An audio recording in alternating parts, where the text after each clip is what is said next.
L-Awtorità għas-Saħħa u s-Sigurtà l-OHSA u l-Awtorità tal-Bini u l-Kostruzzjoni il-BCA komplew jintensifikaw l-ispezzjonijiet tagħhom b'mod partikolari matul is-sena li għadha kif intemmet l-2024. Iċ-ċifri taż-żewġ awtoritajiet għall-istess sena juru l-impenn li ż-żewġ awtoritajiet jaħdmu id fit biex ikomplu jolew l-istandards fuq il-postijiet tax-xogħol u f'siti ta' kostruzzjoni.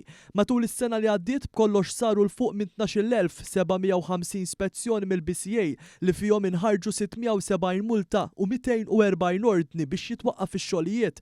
Iċ-ċifri juru li meta mqabbel mal-ewwel sena sħiħa mit-twaqqif tal-istess awtorità, jiġifieri l-2022, il-BCA wettqet 17% aktar spezzjonijiet sena wara. Iċ-ċifri juru wkoll li fl-2024 il-BCA wettqet medja ta' 1063 spezzjoni fix-xahar.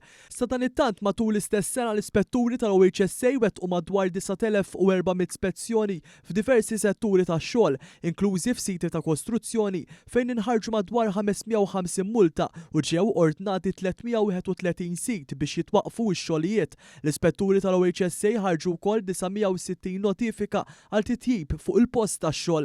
Dawn iċ-ċifri juru li bħala medja l-OHSA wettqet madwar 782 spezzjoni fix-xahar.